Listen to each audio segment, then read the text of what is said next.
What's good, everybody? It's been Big Dom coming back at you another True Players podcast episode with my hermano Matthew from Jacobin Sports Show, author of the Strict Land. Big news, big win this week as we watch our New York Knicks advance to the Eastern Conference Finals for the first time in 25 years.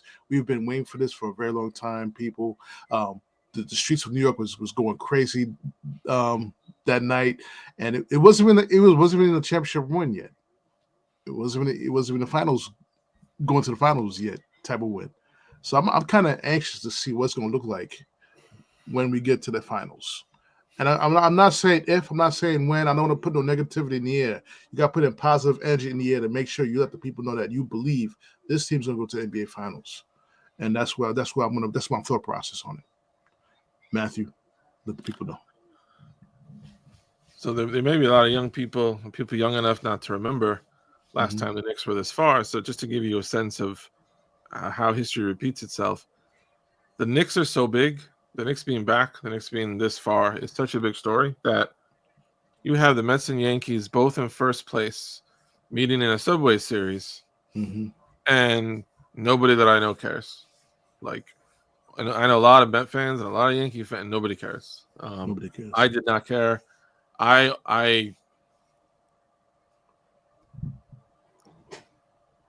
Watching the Knicks in the playoffs was like having my own heart attack. Watching the Mets and Yankees has been like watching someone else's heart attack. Like, I'm at such a distance. Like, that's not a. We talked a couple weeks ago before the series, and like many, were not optimistic. Did not expect a win. We can talk about when you first believed.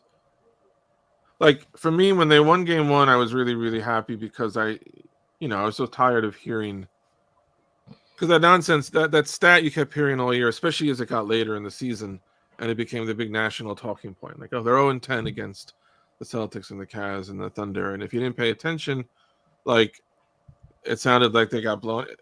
It was very annoying. So when they won game one, I was happy just on some level, like, good, man, good. And you're up 1-0, so great. Like, you're very happy. When they won game two, that was different. That hit different. That was like, okay. I don't know that they're gonna win, but nobody had them doing this, including me. No, like, not one. This isn't like a generally. Literally not one person anywhere on this planet had the Knicks being up 2-0.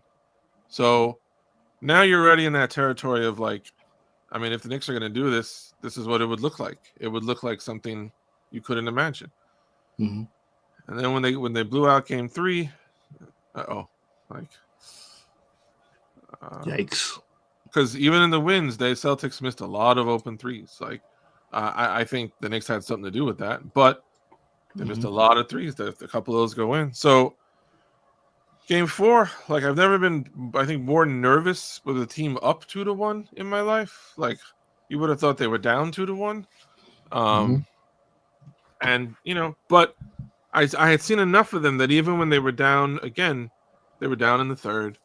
There was never a point in that series where I didn't think, even in game one, like, there was never a point where I thought, like, they don't have a run in them, like, they're done. There was one Piston game that they just lost. I didn't like how they looked, but, like, and the one game Boston won, like, it just never looked good. But, like, you were still always like, because they did it the last game against Boston, the third game against Boston, they made a big run against them. They cut it down to 4 in the fourth. So once they made the run and had an unbelievable close to the third quarter in game 4, that by the time Tatum went down, like, it was kind of redundant. Like, very sad. He's a great player. It was, he was having maybe the game of his career before he went down. But they were up. I mean, they were up 3-1 at that point. I don't know what Tatum could have done, but it doesn't matter. I mean, the Knicks don't get points for having half the team gone last year. I wrote about this, and I've watched the Knicks a long time. I've researched them. I've written about them. Like, I feel like I know their history about as well as anyone. Mm-hmm. I don't think the Knicks have ever done this in their history. The Knicks never have pulled off an upset like this. They've pulled off bigger upsets in terms of like seeding, but like if you remember when the Knicks and the Heat were the 1 and the 8 seed, that wasn't a 1 and an 8. Anybody who watched those teams at that time, like they were like two brothers. Like that was a 4-5 kind of thing. Mm-hmm. And there have been other years where like the Knicks beat, teams that were above them, but a team that's the defending champs Mm-hmm. that just won 60-something games. The Knicks had not beaten a playoff team that had won more than 60 games since 1973 when they beat the Celtics at the time. So to beat a team this good, this like kind of third, 4-2 is a pretty good. If I told you before the series, would you sign up right now for the series to go 6 games? You would take it. Yeah. Thinking the Celtics won in 6. Yeah. Like that the Knicks won in 6 was kind of like they kicked the shit out of, to do that, to do it the way that they did it, they've never had an upset like on that level. And like you mentioned to me earlier, like when they won game 2, that's always the game the Knicks don't win. In 92, they beat Jordan in game 1. Holy shit. Yeah. They were competitive in game 2. They couldn't quite get it. And then the Bulls 1-1 was very different. They had years against, Miami. If they just could have won that one more game in 97. Or, last year they were up 3-2 on the Pacers. If they just could have squeezed out. But this was the time that, like, we've wondered all year and thought, all right, we'll find out in the playoffs. Like, what is this team's identity? Like, well, we know what last year was a scrappy, like, kind of team. This team was supposed to be better. This team is better. Wow. I'm a loss for words because it's a big thing to happen, and you hate to overjump and be overly confident, but the team they're facing, not only they're facing the Indiana Pacers, right? This is a team that they got a bone to pick for eliminating them last year. So we could talk about different rosters right now. We could talk about Cat instead of Randall. We could talk about. Well, no, it's Cat instead of Achua because Randall wasn't there last year either. That's right. And you got Mikal Bridges over Dante DiVincenzo. Now, what you have here now, you have players who, and a healthy Mitchell Robinson in this series. OG missed most of that series also. Healthy OG. Now you got guys who you got somebody who could guard. You got 2 guys who can guard Halliburton and OG and Bridges. Halliburton's a big guard. Also, you got 2 or 3 guys who can guard Siakam, Mitchell, and OG, and possibly Cat at times. Those are and you got to stop the spark plug TJ McConnell coming off the bench too. And the guy who didn't play for the Pacers last season in the playoffs, Mathurin, that's another dynamic on the Knicks side that they didn't see last year either. A guy who could stretch the floor, a 3 who could play the 4 at times and stretch the floor and create his own shot. So on that end, this series is very intriguing to me. Very intriguing to me. It's not. I'm not saying Knicks. I would never say Knicks will sweep the Indiana Pacers. As we know in history, between these 2 teams, there's never been a sweep. It's always the game series always went 6 or 7 deep, each and every time. So we know what this is about. This series is all about right now. So I'm looking forward to a great series. I'm looking forward. There's differences, and if I'm writing a piece now about the Pacers, and like what's different about them this year versus last year, because it is mostly, like you say, it's mostly the same rotation, other than the fact that Mathurin is here, whereas last year he wasn't, and they lost Isaiah Jackson, their backup center, early in the year. He's gone. He had an Achilles injury. He's an interesting young player, but other than those 2, because Jackson played last year, and now Mathurin's back, everything else is basically the same. what's odd with it's always odd when the Knicks and the Pacers, like, there is no team that plays like the Pacers. And what the Knicks are in for is a unique kind of a challenge, and it's something the Pacers were able to take advantage of last year. It's I think the main reason that they won. If you remember last year, it was a first 6 games, very tight series. Back and forth. Home team won every game. Knicks almost won one game in Indiana. They got to game 7, and the Knicks just fell apart. They had nothing left. They had no.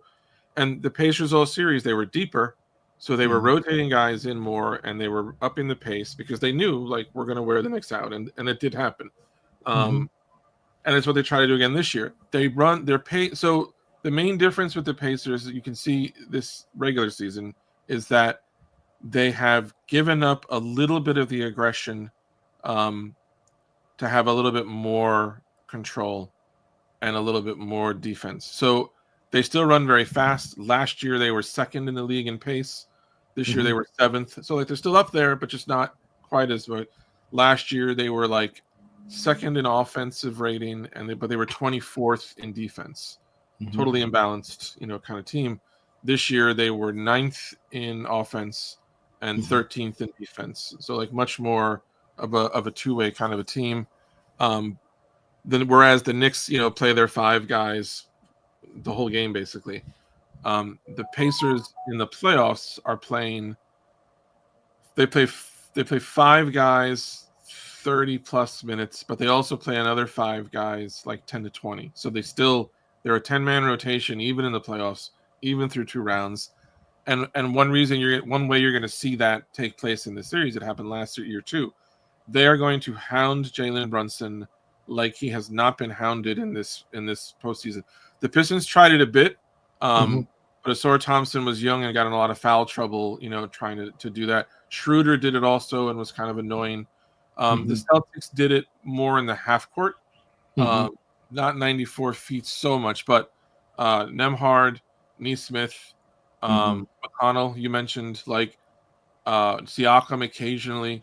They are going to harass Brunson the entire time he has the ball anywhere on the floor, and their thinking is going to be, Ben Shepherd's another guy.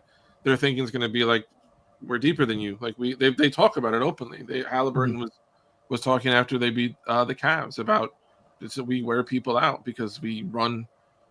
It'll be interesting because the Knicks, you and I have had a lot of problems with Thibodeau's logic. To this point, like, he's winning. Like, and you saw in the Celtics series especially, one thing that I think, you saw Thibodeau's logic play out. The Knicks late in games, this is like the 90s teams. The Knicks late in games, like, even against Boston, the last quarter, the Knicks are the fresher team. They're better conditioned. They get the loose balls. Like, playing these guys as many minutes as they do, they're in incredible shape. So it'll be an interesting conflict. Usually the Pacers can wear everybody down. But you're playing a team who experienced that last year, and interesting, their response was, you know what? Let's get more talented at the top, and let's combat your depth with talent that, like, just never leaves. Like, it doesn't matter if you're deeper. If I only need 5 guys and my 5 guys can play all night, it doesn't matter how deep you are. It's an interesting collision of 2 very different philosophies. Definitely. Let me backtrack. So I want to apologize. We skipped ahead, but I want to the reason. I like the fact that in the Boston series, Deuce McBride found a shot. I like the fact that he found a shot. It just brings a different dynamic to the Knicks when he has his shot going. He could have the fear of him going for 15 to 20 points coming off the bench. One question too, I do have to ask you: how much of the Detroit series prepared the Knicks to beat the Celtics the second round? I just wanted to backtrack on that. That's one of my questions. Yeah, I think it was important for them because this group had not, the Knicks had not had any playoff experience with Towns, with Bridges. This team in particular this season hadn't had a lot of time with Mitch in general, and also remember Brunson was gone most of pretty much March, came back the last few games, so, like, it really gave them, I think, an immediate crash course. Like, here you go, like, playoff basketball. I think it was very important and effective for them. I thought it was also good that Deuce struggled in that series, and he struggled in a series where they could get away with it more. Maybe he got whatever he was struggling. And also, we forgot to talk about this last time.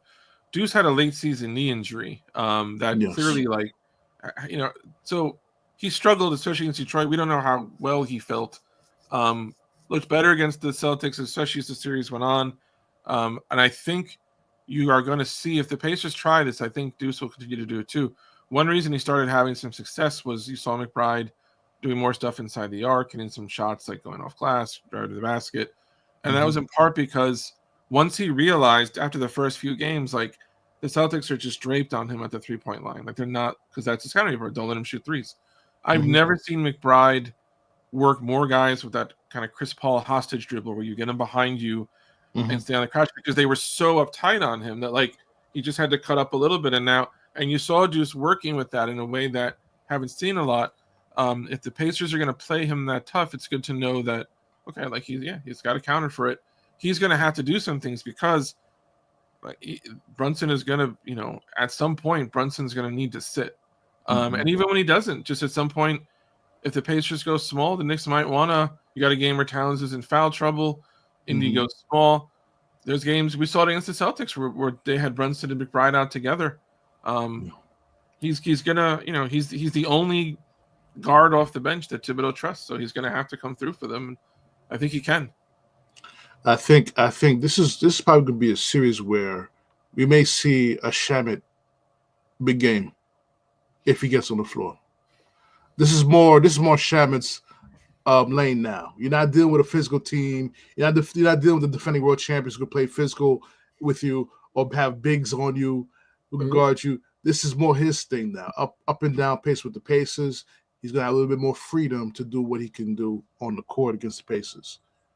Yeah, I think Shamet's gonna get some run. I think that I think Achua is gonna come in at some point. He's gonna have to, because I think the Pacers are going to at some point make the Knicks, like, they're going to up the pace. They're going to have some game where it's faster than the Knicks are used to going, or just foul trouble. Like, we know Towns, some game in this series, Towns is going to make 4 dumb fouls.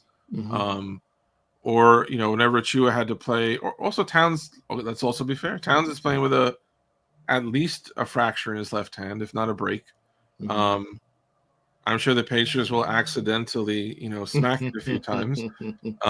I don't know if that's what's affecting the 3-point game. That was the one part of Towns' game that really was not present against Boston, to his credit, and to the teams. Like, I loved how much I felt like it's been months since we've seen the Towns, like, go down on the block. You're the biggest human being on the court. Go work inside, and he did it against Boston and did it well. Did it really well. So I think one of the things I'm looking forward to the most, and I think you're going to see this starting right off the bat in game 1. Karl-Anthony Towns has destroyed Miles Turner in his career, matched up head-to-head. I don't think they're going to guard him with Turner. I think they're going to try Siakam, probably. And I think you're going to see a lot of Aaron Nesmith. If you want a little X's and O's wrinkle to follow, Caitlin Cooper, who covers the Pacers, she's the best person in the business. Look for this in the series. Because the Knicks like to run a lot of pick and roll with Brunson and Towns, Nesmith is their ideal defender against Brunson. Nembhard's a little small. Nembhard's very, very good and has had success, but the toughest guy on the Pacers defending Brunson is Nesmith, because he's very big. He's about 6'8", I think, but also he's very aggressive. Like, he's diving. He doesn't just sit there and swallow you with his size. He's really aggressive going at Brunson. So, and they've also used him a lot on Towns. So you will probably see a lot of plays where Nesmith is guarding Towns, because that way, if the Knicks can't really go to the Brunson-Towns pick and roll, because now you're just switching it with Nesmith, who's their best guy against Brunson. Nesmith, if you want one Pacer to keep an eye on him, especially defensively in this series, Nesmith is as important to them as probably any one player on their team. He hit some big shots last year, last playoffs. He hit some big shots. Since college, he was a Celtic originally. I've had my eye on him since college, because he was such a this guy's a 3-and-D. He's got the NBA body, and Boston didn't really have chances, obviously, given who he was playing behind. But He can play. They're a weird. They've always been weird. In the '90s, the Pacers were like a little weird. Like Mhm. you knew why the Bulls were really good. You knew why Mhm. the Heat were really good. And I don't know if it was like the Hicks thing or just a lack of respect, but like with the Pacers, I was like Reggie's not really that good, and like Mhm. Rick Smith is kind of dopey, and Mhm. like Dale Davis can't even shoot. You're not that good. And then you know last year, I think a lot of people were like, and to be fair, like if you want a reason to shit talk the Pacers, they've never really beaten anyone who was healthy. They beat Right. the Bucks last year. Giannis was out, I believe. Lillard Mhm. might have missed the game. They beat the Knicks when everybody was dead. They beat the Bucks again this year with no Lillard until into the series. Mhm. They beat the Cavs when like Garland is on 1 foot. Mhm. Mitchell is very banged up. I think Mobley missed a game. Maybe Allen. Like it feels like they're always getting away with something. Like they're Yeah. always being so.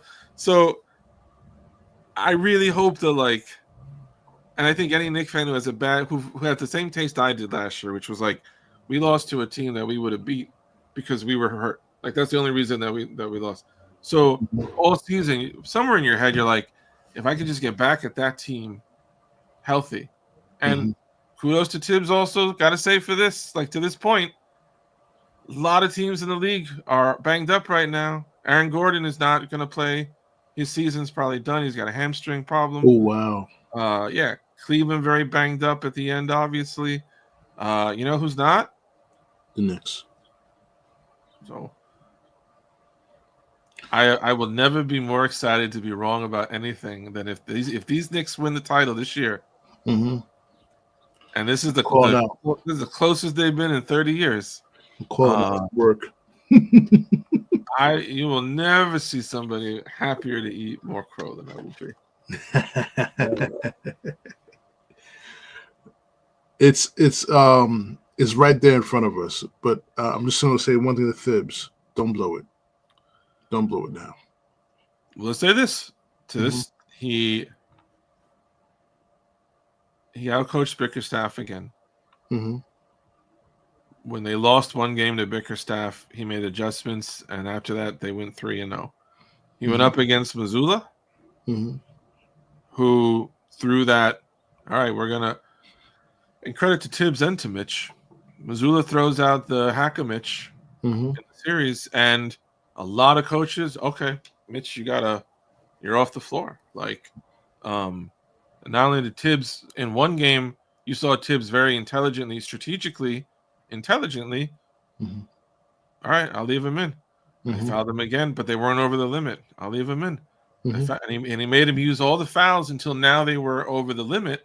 Then he pulled Mitch, and if you remember, that was game one, I think it was. Yeah. At the end of that game,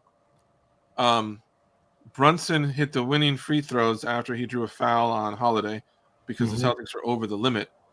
The last time the Celtics, with about 30 seconds left, Derek White was on a break and had a clear cut. He was going to get a pass on a cut, get right past Brunson. Mm-hmm. Brunson fouled them. The Knicks still had a foul to give, so it didn't. So it meant a lot. But the way that Tibbs in that game managed it, the way that Tibbs didn't allow it to because Mitch was until game 6. Mm-hmm. Mitch was the only Knick in that series that had a positive rating. Like he was by far so effective, and Tibbs didn't let him get neutralized. Mm-hmm. And then Mitch himself starts hitting the free throws, so that in the last game, Missoula did it once. Remember, he went 6 for 6 in game 5. Mm-hmm. So then, and this is like in baseball. Like sometimes, even when you lose, there's things that happen that can carry over to the next day. So they lost game 5, but Mitch went 6 for 6. Mm-hmm. So in game 6, Missoula went to it early. Mitch hit 1 or 2, and that was it. He didn't try it anymore after that. So props to Thibodeau and to Mitchell Robinson, who, and props to Mitch also. Someone I know made this point. I had never thought of it this. I only thought of this by position. Someone said that Mitchell Robinson is the Knicks' best draft pick since Patrick Ewing. And in terms of impacting the Knicks, I think it's true. Yes. I mean, David Lee was really good on some bad teams. But I mean, Mitchell Robinson, the last remaining connection to Carmelo, coming over in the Melo trade. What a player. Yes. I give him his props too. And everybody, I've seen so many different articles, whether it's Knicks Review or Sporting News, all those bogus ass articles. Trade Mitch. Mitch will be gone. He's traded. He's be gone next season. Do you understand the value of Mitchell Robinson? Yeah. Not just to the Knicks. The level, the intensity of offensive rebounds for that guy. You're not going to find anybody who matches that intensity on the offensive boards other than Steven Adams. You're just not. Who himself said, yeah, Mitchell Robinson is the best offensive rebounder in the NBA. Yeah. Well, he brings you that, and he also brings you the defense that he does. And he's not just like, there's a prototype. There's like the 7-footer who can't shoot, but he's very athletic. So he gets dunks and rebounds. Mitch is beyond that because he's so good. He's the best offensive rebounder in the league. He's not just a shot blocking center. You saw it in the Celtics series. Getting Mitchell Robinson on a switch is not always a good thing for a guard or a wing. No. The best example of it, Game 6, there was a sequence. There's a video you can find of it. There was a sequence where Mitch ended up guarding or switching every Celtic on the possession, and it ended with that play where he smothered Jaylen Brown in the corner, and ended up just like getting a steal. Like he literally covered all 5 Celtics on one possession, and ends up swarming Jaylen Brown. Finals MVP Jaylen Brown swarms him in the corner, and just ends up taking the ball like away from him. That's not like that's not just something that every guy. This is a special player. Yes. And we did talk about this all season, especially in regards, like you said, there's a lot of Knicks the Pacers haven't seen before that they're going to see. They're going to get Towns, and Towns is completely. Last year it was Hartenstein. Like Hartenstein's a wonderful player, and he does some things better than Towns. But your defense has to go from dealing with Hartenstein to dealing with Towns. It's a completely different world. You've got to deal with Bridges. You got to deal with OG being there. You got to deal with Mitch being there. That's enormous. Just like adding one of those guys is significant. Adding 4 of them, I don't take the Pacers at all for granted. Like I think the series is going 7 games. And I wouldn't be surprised if the Pacers won because I think they're just that they're that weird of a team. But I expect the Knicks to win. I think the Knicks. I think the Knicks will win, because I think they were that close last year to this team, and I think now they're a lot better. They were close to that team last year with all the injuries, and we talked about this before.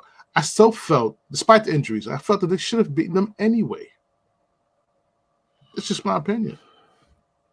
Yeah, they could have. So they still could have. So it's that's the only thing I don't like. The only thing I don't like for this series is that because of last season, now the Pacers. I think the Pacers are a tough matchup, and these specific Pacers have had the experience of winning a Game 7 in New York. Yeah. Even though we will all say, "Hey, they were shorthanded," and it's true, but like the Pacers are the ones. All the Pacers can do is show up and play who's in front of them, and they came to New York for a Game 7 and they won. So. You can't really take anything from the season. The Knicks won 2 of the 3 games, but these 2 teams haven't played now in over 6 months. Right. Mitch was not in any of the games. It's hard to, but I do expect. I think that the Knicks would win. Yeah, that's right. That's right. They should win. But I gotta say this. A thought in my mind is that I just had a senior moment. And I was going to say something. I just had a senior moment, but so we're going to move on until it gets back to my mind. But they haven't seen Robinson. They haven't seen Mikal Bridges. How big is he in this playoffs? People were complaining. We gave up 5 draft picks for him. He wasn't doing what he was supposed to be doing. Even I started to say that about Mikal Bridges later in the season. And then he puts up this performance in the Boston series where he single-handedly won those 2 games in Boston with his defense. He literally single-handedly did it with his one hand. Exactly. Yeah, I mean, I think Mikhail's the kind of player that he's like a feature on a really nice car that like takes it over the top. Like, and you put that on a trash car, like you put a Jaguar, on top of your busted ass car, like it's still a busted ass car. That's not gonna save it. But if you have a Jaguar and it's all perfectly clean and polished and gleaming, and then you get to that hood piece, that hood ornament, that just takes it up. That's how I feel with Bridges. Like this is a good team without him. But like I've thought all year, like I think the bigger the games get, the more he matters. He does. And the beautiful on both ends. He has had multiple fourth quarters in this playoff. Had one against Boston, had one against Detroit, where he's the offense. For obviously what he's done defensively, and I think the Knicks were very smart in how they put this together. And I thought this was Bridges exactly where he would come in handy. Celtic fans that I was following were and reading on websites and stuff. People were losing their minds because, understandably, when the Celtics, as good as they are shooting threes, like any team, like sometimes you go into 3-point, cold spots. And when they didn't have the 3 going, they didn't really have anything else. Like, no. They just waited till they got the 3 going. It was almost enough. But, like, Bridges in particular, and I think Towns spacing helps create this. Like, the Knicks brought in Bridges in part specifically. They've talked about it. Like, in the playoffs, at some point, everyone's trying to take away the 3. You've got to have people that can work the mid-range. And the Pacers are really good at it in different ways, particularly transition. But the Knicks are really good at it in that Brunson, Towns on the block, Hart, and Bridges are all like really, really, really good mid-range players. And you saw in that series, like there were games that the Knicks got killed in that series by 3. The Knicks still even in that series, even winning that series, the Knicks gave up like 15 points a game, like on threes. Like they were still getting outshot, but the Knicks won the game. If this was a boxing match, the Celtics throw a lot of roundhouses and uppercuts, and when they land them, like you're out. Yeah. But the Knicks are just in close, and they're jab, just body shots and jabs, and like Bridges is a lot of real good shots, like right to the ribs, and it adds up. Absolutely. And you know what it is? That Bridges' game would make Michael Jordan happy. It's funny. It's funny to me sometimes watching Bridges and being remember like this is like our little Mike. This is the closest we've had to like a little Mike when he does that little baseline fade. Exactly. We're not saying it's Michael Jordan, but Michael Jordan. How many times has Michael Jordan tormented playoff teams with his 18-foot range game? Yo, when the Reebok pump came out. I wanted like a pair of Reebok pumps, and they were like 100. My father's like, "You're not getting no." So my dad got me. They were called Jocks. They were JOX. They were these generic little. They had like a button on them. Like they were cheap. Bridges is like the little Jocks, like MJ. Like he's not the authentic. But like, I had shoes. I went to basketball practice. I had shoes. I felt good. Bridges is better than that. Bridges is a very, very, very nice player. Definitely. I posted a link, guys. You guys want to join in and join the podcast? I put the link on the chat. Definitely join us in on the podcast. You guys, if you want to say any happy Knicks fans, don't be shy. We all on cloud 9 right now. We're gonna enjoy it for now, but come Tuesday morning, I'm gonna have to go order. I have to buy me some Tums and some Rollies. We're gonna be back at it again. You got extra days, not till Wednesday. Yes. But the thing about the impact of Knicks being in the playoffs this season, you mentioned it earlier in the podcast about how we're not even paying attention to the Yankees or the Mets right now. They're non-existent right now to us right now. Yeah. Me and you haven't even spoken about the Mets at all on this podcast since the playoffs started. No, I mean, I feel grateful that like every time I check, I've been watching the Mets, like they're taking care of business. Like the Mets are keeping it easy, which is good. I don't, because the Knicks are all the stress right now that I need. Mhm. But the Mets have been kind of on auto, just rolling. Mhm. Slowed down a little bit, but still like can't really complain, man. Can't complain. Can't complain about the other blue and orange team in Queens, Yeah. in Queens. So, all right. So we're gonna talk about, let's shift gears a little bit off the Knicks. We're gonna come back to the Knicks later. Let's shift gears, and the ramification of Cleveland not getting past the Pacers. Yeah. Are we not questioning Donovan Mitchell as a superstar? I don't think so. I'm not. I think again, like usually the answer is something simpler. And I think Darius Garland was obviously. I mean, he missed 2 weeks, even running into the Milwaukee series when the playoffs began, and when he played, like he looks. If this is the regular season, like he wouldn't be playing. He is not himself. When you have a backcourt, where they're both like 6'2", 6'1", 6'2", like you can only get away with that if it's as good as those two guys are. And we don't know if you can get away with it, all the way to a title. And you definitely can't get away with it if one of them is severely injury compromised. And both, I mean, Mitchell almost missed games. The only reason I think he didn't was they couldn't. Like if Cleveland had been up 2-0 in that series, Mitchell might have missed a game because they would have just been like, okay, like we gotta. So but what's curious, what your point gets to, that'll be interesting, is the Cavs the last few years have been like on the extreme end of patience, to the point that it's driven some of their fans kind of batty. There's been talk. This goes back to when the Knicks beat them in 23. There's been talk for a while about, okay, they're really nice, that they're very talented and skilled, but like, after the Knicks series, they basically came out and were like, we got punched in the mouth and we weren't ready for it.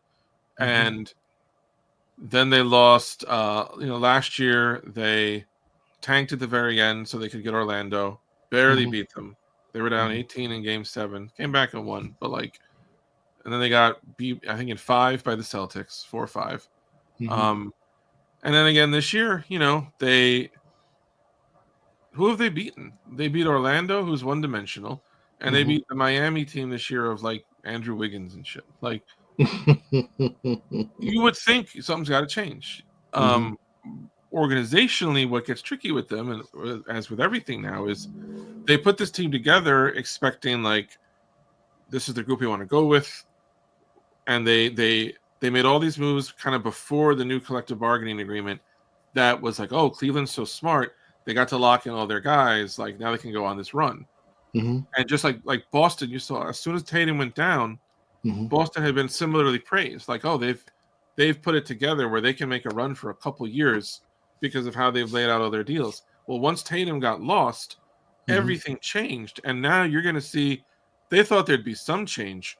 The Celtics might overhaul everything this offseason. Yeah. Cleveland was also like, hey, look at how great we are. And now, if you're going to make a move, you're getting tricky because you're getting out of the point where, like, anyone you're going to move of significance makes a lot of money.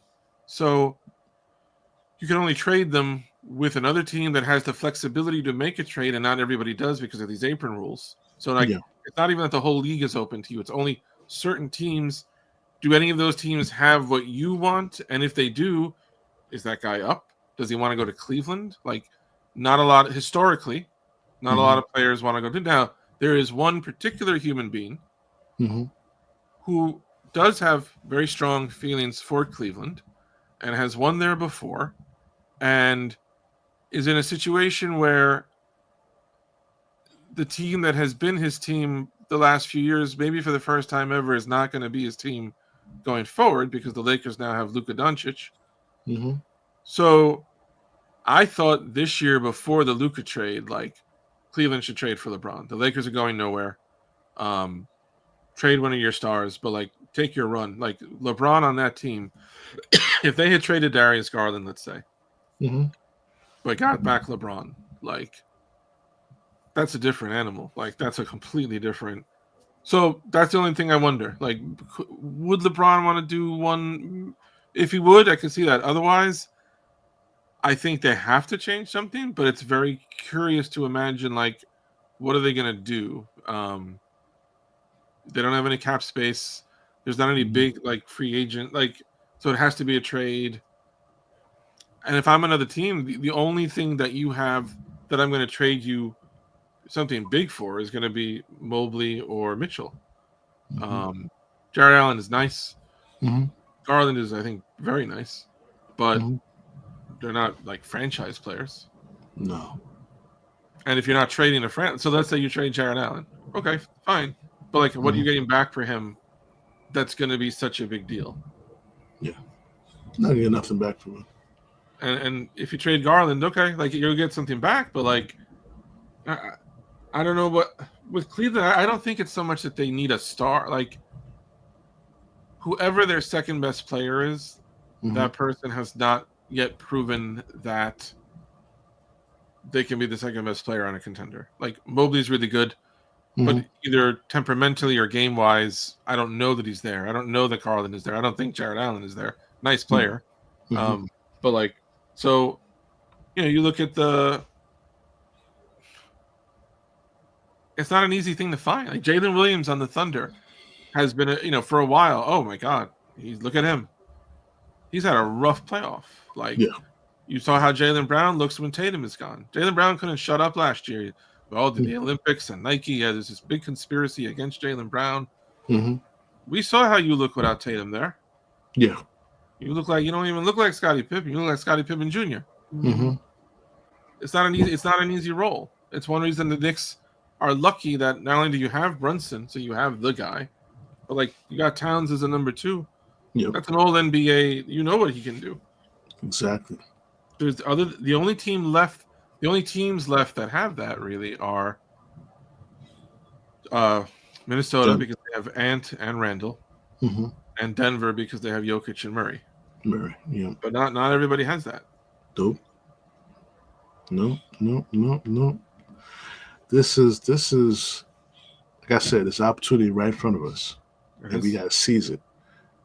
Don't think about next season. Pacers scare me. They're very weird. Nobody else plays the way that they do. They give the Knicks unique problems. I really think Towns needs to not make dumb fouls in this series. Like, if there's a game that Achua has to play like 12 minutes, they're dead. Just, I like them, but like, just in this series, it has to be their best 7 guys outplaying. Like, you want to get to the point where the Pacers start to shrink their rotation because you're imposing your will on them, right? Rather than like it. That's what you want to see. McConnell, man, prepare to spend 2 weeks being driven nuts by TJ McConnell. That guy he is such a pain in the butt. He's so good. I mean, against the Knicks, he's like Bob Cousy, man. Which guy kind of reminded me of TJ McConnell as pesky? That guy Pritchard in Boston. Oh yeah, but he can shoot. Yeah, like I really don't think that guy missed an open shot the whole series. Neither did Derek White. Nope, Derek White was killing me. Derek White. That's going into Game 6. I was like, you know what? Just pick. I was like, either pick Pritchard or White. Put OG on that man, and just don't let that guy go off. Like, they had once Tatum went down, they only had really 3 guys who could score. And you saw that even Derek White, he's incredible. But you take Tatum away, like, he had to take just slightly harder shots that were just a little bit outside of his. But that guy's incredible. And I'll tell you who's a free agent, and I don't see how it would make any sense in their salary, but I would take Al Horford on the Knicks any day, man. You would? I would take Al Horford any day on the Knicks over Precious. Hells yeah! If I could pay Al Horford, and I probably could, if he could have cost the same, I still want Towns and I want Mitch, but if Al Horford were there as a 3-and-D bench option, yo man, definitely that guy can still play. You know, Washington Heights gonna go crazy if that happens. But Let it be known the Knicks can never have enough Dominicans. Let it be known. no, Uh, no. I kind of felt, you know, Carlton Towns kind of held back on him at times too because of that. To be honest with you, I don't know. I know what you're saying, but like by the end of the series, he certainly wasn't. He was going at him pretty good. yeah. He had some man ones over him late, and he was taking him down on the block. Man, it's really amazing to think that both Towns and Randall are playing like huge roles in their teams being in the conference finals this year. Can you imagine the drama if Randall and DiVincenzo in 2 weeks are in the finals at Madison Square Garden? Game 1. Can you imagine that? Game 1. I think it's destiny. Matt, it's destiny. It's destiny. It makes a lot of sense, man. It would make a lot of sense. I mean, you have to go through the one player that brought the Knicks back from oblivion. The guy who started it. And the guy in the spark plug, one of the Villanova quartet on the other side. I would say after. This is tough to say because obviously, like, you know, Brunson's the best player, and Hart is like, you know, very, very loved. I feel like in some ways DiVincenzo was like very, very, very, very loved by the Knicks fans, like arguably the most. We want him back. It's crazy. Oh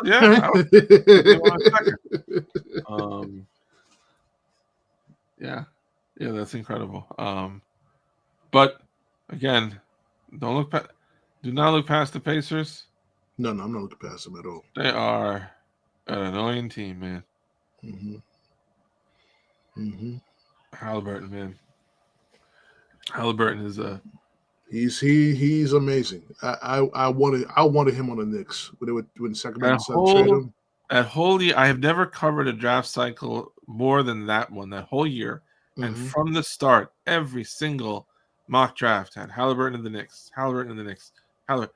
And then I got so into it, and I was ready for it. He was a point guard, smart, like Knicks haven't had a guy like that. A big guard, big point guard. Like I'm ready. And the day before the draft, the news leaked that they were going to draft Obi, and they had Randall already. So I was already like, "How's it going to work? Can't be real." I'm like, "That's got to be like you put that story out." So the other teams don't know what you're really going to do, because obviously they're going to take Halliburton because and they took Obi, and now they're together. Yes. Man, that guy can play. That guy can play. He is a talent and a talent to be feared. I keep hearing about how he's overrated. Not when I watch him play. No, he's not. And he hasn't been scratched the surface. Ask Cleveland and Milwaukee if he's overrated. No. They would chant. They both, and you know what? New York's going to do it. I'm telling you right now, don't do it. But New York's going to do it too. Both series, I'm not looking at they chanted overrated.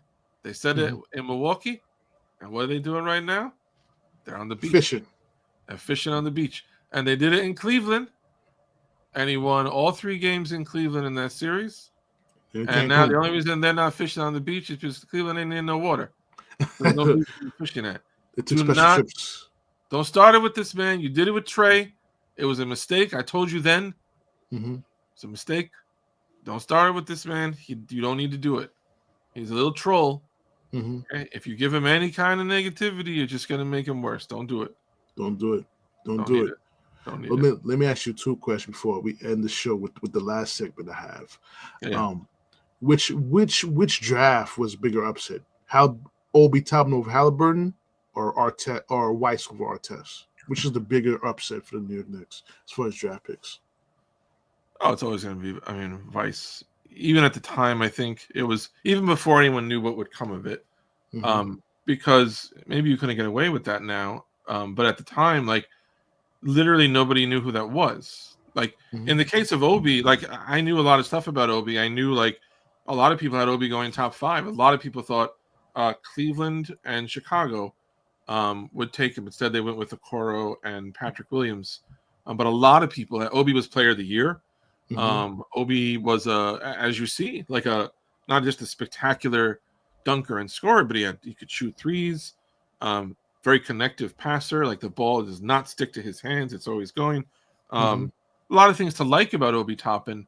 So, and I didn't feel this way, but you could make the argument that year, like maybe after the performance Randall had in the playoffs, maybe they were thinking like we're not so sure we're set at power forward. Maybe we won't. So like at least there was some logic there. With the Vice thing, not only were you passing on Queensborough. Queensbridge.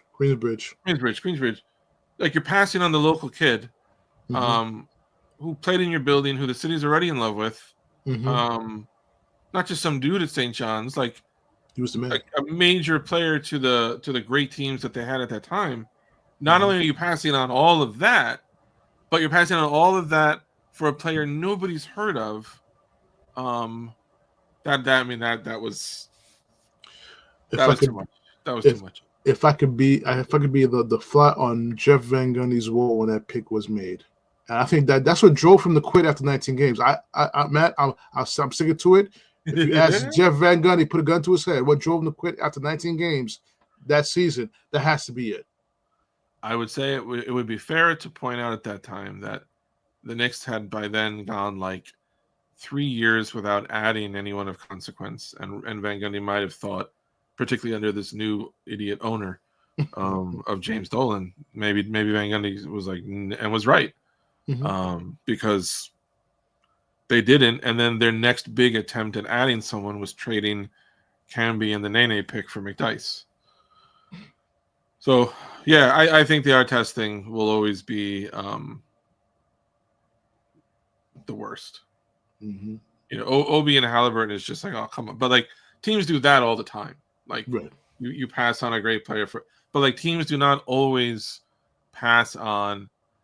I mean, the Knicks are the beneficiary of that. Mikal Bridges, if you remember, drafted by the Sixers. Mom works for the Sixers. The draft has all these cute stories. I remember watching. Oh my God, what a beautiful story! Like his mom works for the. Literally, not even 5 minutes later. Not even 5 minutes later. That's always funny to me because Mikal Bridges, like from that point on, I was like, I'm gonna watch this guy because like I'm always gonna remember that. I'm gonna watch this guy, and I loved his game. And now he's on the Knicks, and like, and just a shout out. She may not be listening, but if she is, I follow her on Instagram. Mama Bridges, call me. You're a beautiful woman. Call me. You know, Matt, we can talk about all upsets. There's a few more Nick draft pick upsets. The Ntilikina and was that the Spider Mitchell draft? Yes. Yes. I will. To be fair, just at the time, nobody had Mitchell going above maybe like 11 or 12. Portland picked a little after the Knicks did, and that was the highest I remember anyone had him going. The Knicks, it was either going to be Ntilikina, Malik Monk, or Dennis Smith Jr. Those were the three that were, and that's how it fell. And you know, none of them obviously turned out to be Mitchell, but Mitchell, I remember. You know, Dennis Smith looked like it in his rookie season. He did look a little bit. The concern always with Smith, which panned out, you know, like the hitter who can, you know, hammer a fastball, but he can, once they realize he can't hit off speed. Like Smith looked incredible because I think you have to see that guy in person a few times to get used to like, holy look at what this little guy can do. But like once the league got around to like, okay, go under the pick, give him a little room. Like he can never get the shot. I was very happy. I don't know if I don't know where he is now. He was really, really recently had morphed into a excellent defensive guard. He was on the Nets like last year. I don't know where he is now. I don't know if he got hurt or something, but had reinvented himself. But I remember when that draft cycle started, he was number 1 originally. I mean, that guy there with Derrick Rose comparisons left and right with Dennis Smith Jr. Mm-hmm. Yeah. So that was a rough one. The Ntilikina one was a rough one. Mm-hmm. Kevin Knox instead of Mikal Bridges was a rough one. Mm-hmm. Even at the time, I remember like it never made sense to me because they had drafted KP, and I think they had just traded Melo, so it was like KP doesn't want to play center, but if you're going to play him at center, you need a four who has like a body and can rebound. Kevin Knox, even if he works out, like he's not that guy. There's some weird drafts. Mm-hmm. There's some weird drafts. And even when it breaks your way, you don't know. The very first Knicks draft I ever watched was '91, and everyone had the Knicks getting Terrell Brandon. Everyone had it. And Terrell Brandon turned out to be a really, really nice NBA point guard. But that night, Minnesota, I think it was, picked right ahead of the Knicks and surprised everybody and took Terrell Brandon. And so another point guard fell, and everybody was thrilled because Pat Riley had just taken over, and this point guard that nobody saw coming because everyone thought he was going to go higher had fallen to the Knicks. And so, oh my God, we have our guy. It was Greg Anthony. Greg Anthony was not Terrell Brandon, No. much less. So even when it goes your way, you never know. That's probably why the Mikal Bridges anxiety all year has bothered me. Like, yes, you traded 5 draft picks, but you're already like a good. If you don't make that move, you're still probably going to be like a pretty solid team the next 4 or 5 years. So we're talking mostly about like draft picks that are going to be in the mid to late 20s. Yeah. You're bothered that you didn't trade the top pick. You traded a bunch of picks in the 20s. You're that bothered about that, really? I will take what Mikal Bridges is doing right now. Thank you. You can have the 29th pick in 2028. I do not care. That's true. But the one thing I must say is I understand the fans' point to this point is now you got a albatross possible trade now for the big guy, the Greek Freak. You don't have first round picks to give to get him. Let me say something wild and provocative on the True Players podcast before it is said anywhere else. Okay. Who cares? We don't need that man. We don't need that man. Okay. I know who he is. Yeah. I know what he does. Okay. They don't need him. For our price, I'll take him. For our price, not their price. Okay. What would our price? Because they're gonna want their price. Because they're gonna have a lot of people are gonna be offering them different prices. I know. Because you got Mikal, who's a free agent. You gotta have to sign and trade him. Start there. Tell the salaries match up. You may have to give up Deuce. Oh, you have to get up. You basically would have to give up whatever they want other than Brunson until the numbers match. If they want OG and Bridges and Deuce and whatever draft picks you have left, you would have to make it happen. And even then, I wouldn't do it.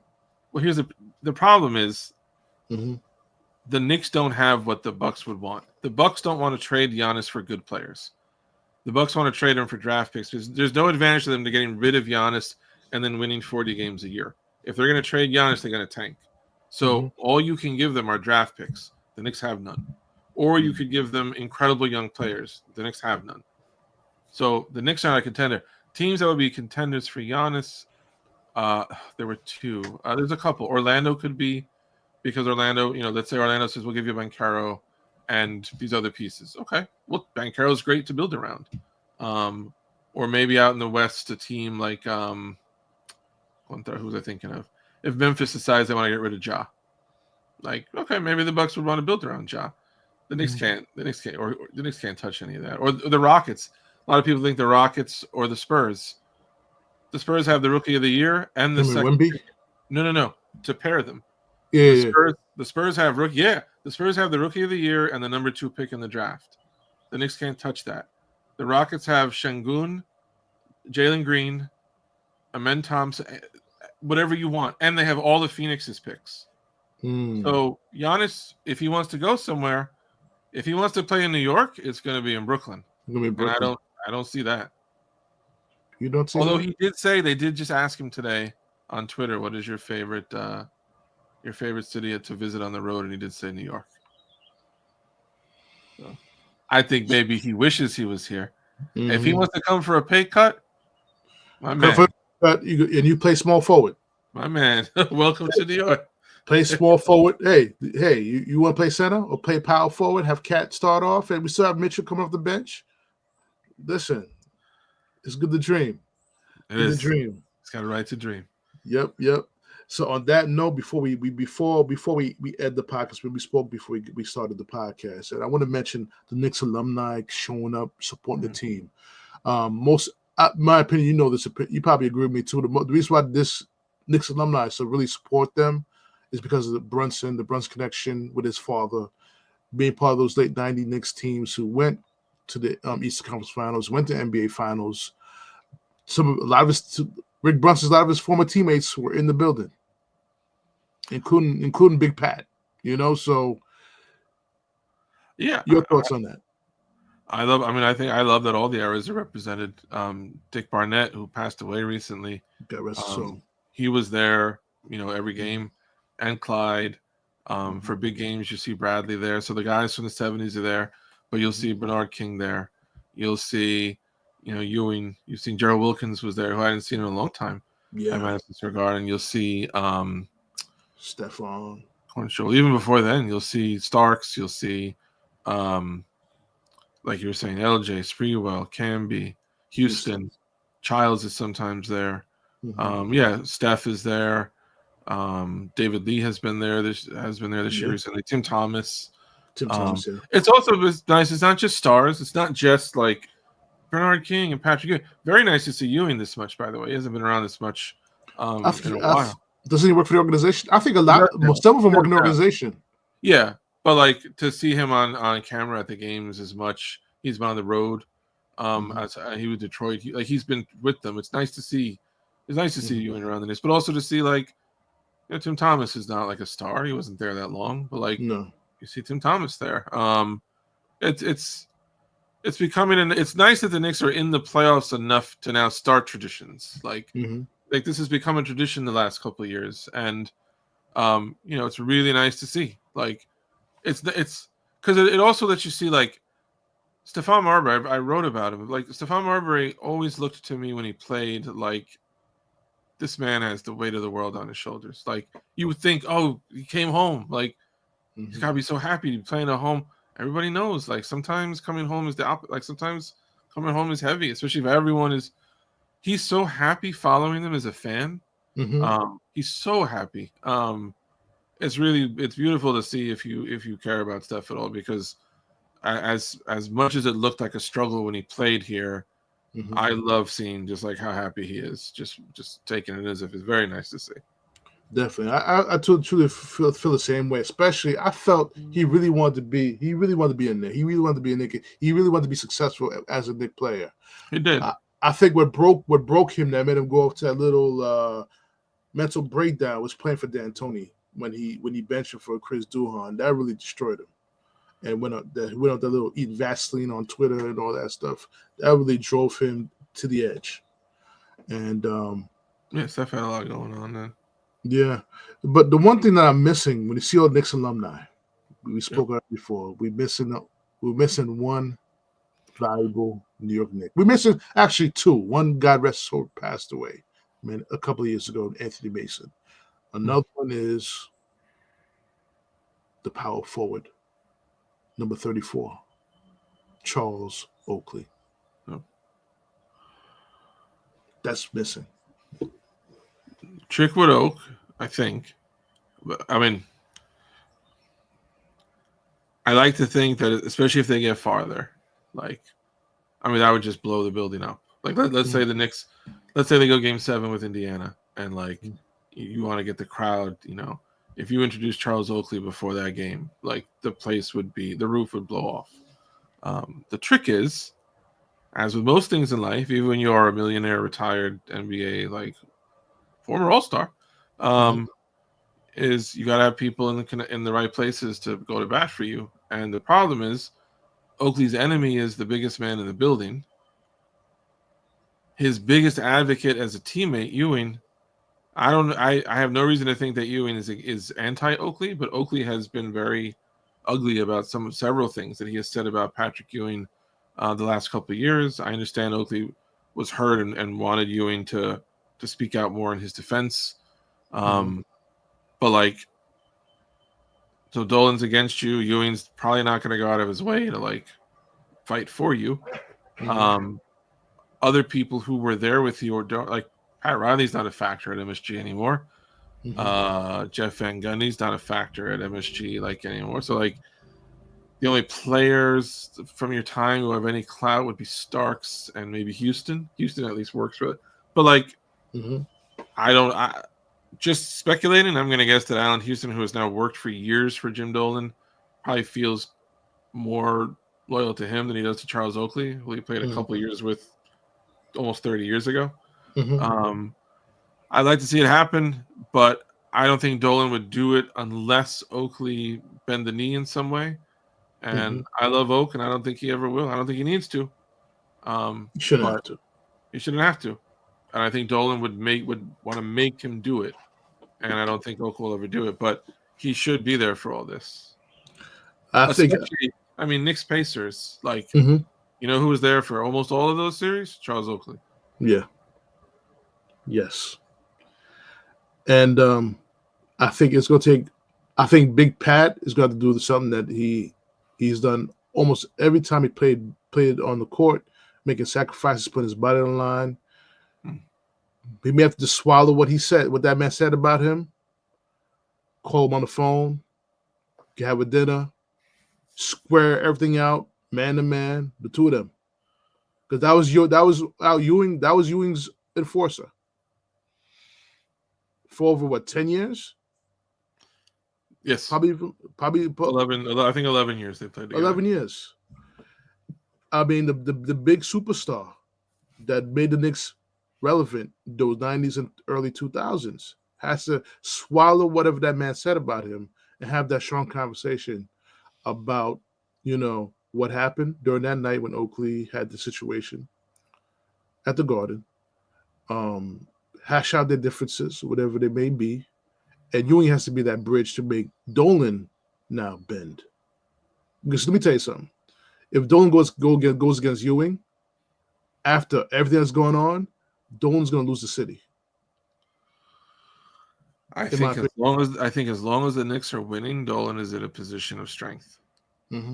Because honestly, like, you and I care about this. But honestly, like, if you ask a lot of Knicks fans, like, will you take a title this year if it means Charles Oakley never sets foot in them? A lot of people would say yes. It's how it is with sports. Charles Oakley hasn't grabbed a rebound for this team in 27 years. And James Dolan is paying Jalen Brunson's paycheck. That's all a lot of people are going to care about. Let me give you a flip side to it. You and I both know the importance of energy. What if he steps foot into the Garden and just takes the Knicks to another level? Yeah. I mean, now we're getting into the territory of like wondering if James Dolan is capable of complex thinking, and I'm not sure that he is. You're right. Like, to me, this is ridiculous. I mean, to me, it would never get to this point, and the fact that it is at this point is ridiculous. And like you're saying, like, it's the absolute. It is a hanging change up, high down the middle of a public relations move. Just bring Oakley to any home game, and you will win that game because the crowd will go. You made the jumbotron zooming in, and you see like Ewing, Oakley, and Starks all standing there together. The place would erupt. But I do notice even Camby's been there a few times. You notice a lot of them sit close to each other. Yeah, they're not all spaced. They're all like within the same area. So, that's a dream I have. You know what I'm saying? Because people like, oh, Charles Oakley was just a power forward. He didn't. No, Charles Oakley was part of those teams that gave you a reason to come to watch the games on Channel 4 every weekend. He was part of those teams. Charles Oakley was all defense. He was an all-star. He was a relevant player. He was Jordan's enforcer before he got to New York. He was Vince Carter's enforcer when he got to Toronto. Like Charles Oakley, when Riley got to New York, a lot of people laughed because Riley said that their best shooter was Charles Oakley after Ewing. And you didn't think of Oakley that way. But like 18-foot, I can still see him with the ball cocked up by his elbow. He was pretty automatic at that. Like, he was no player is perfect, but like if you look at numbers on a basketball like line, you have no idea like who Charles Oakley was. You're not going to get it. But if you watched Charles Oakley play, you know exactly like who Charles Oakley was.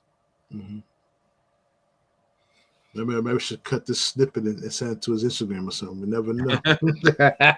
Gotta start somewhere, Dom. Let's start with that's also bad. I may get him on the podcast. Never know. Me and you can interview him on the True Players podcast. Let's make it happen. I'm there whenever you're ready. Got you. So on that note, guys, I hope you enjoyed the episode. Matt will be back with us hopefully after the next series is over. And then we will discuss more Knicks. Hopefully looking forward to the finals. NBA finals. And then possibly plan to call out on our work days to go to Ticker Tape Parade. But I hope so, man. I hope so for that. But definitely. So it's a great time in New York, ladies and gentlemen. Great time in New York where you have two first-place baseball teams. We're not even paying attention to them right now. They're getting no airplay right now. Mets who? Yankees who? Not for another 2 weeks at least. I totally forgot Sean Manaea was injured. Yep. That's how bad it is. That's how it's going right now. It's a different world this year. Who's the Mets top starting pitcher right now? Clay Holmes? Never heard of her. Never heard of him. I didn't want him on the team. I actually wanted to bring back Severino. But I think there's a big possibility. I'm gonna say it on True Players podcast that Severino may be back in New York sometime this year because both teams may need starting pitching. And he's done it. And he's done it in New York. He's done it in both. Yep. So he can do it. So on that note, guys, thanks again. Thanks for watching the podcast. Follow me on YouTube. Follow me on Spotify if you want to listen to it on the audio version. Listen and follow me on TikTok. I'm just starting to get my TikTok page up and running for the True Players podcast. Follow me there. We need all the support we can so we can expand. As like I said, we're about a month and 10 days away from the 7th year anniversary of the True Players podcast, and I can't wait to have great people joining me on that episode. I'm not sure if I'm going to do a 5-part series again because I think it didn't work last year. We only did 4, only because the person who I wanted on the podcast, she did not join us last year, and she's the reason why the True Players podcast actually turned the corner and started. So we'll see what happens this year, but we'll see because I got a few things lined up, Matt. As you know, me and Matt always going to be on together every couple of weeks. So now once we segue past basketball, then we're going to talk about Mets, and then from there, we do have to do a podcast. I've done some. We have to do a podcast on online dating and all the bullshit sites that they have out there. Not for me. I just did it as a investigative type of situation. I could do a podcast on it because it's funny. It's very funny, and I see why people stay away from those stuff. But I got mine, so I'm good. So so I'm good. But it's the reason why I say it because I want people to understand the bullshit. A lot of these sites are bullshit. But on that note, we're going to end the podcast there. Peace, everybody. Peace, everyone. See you on the next episode. Holla at your boys. Later.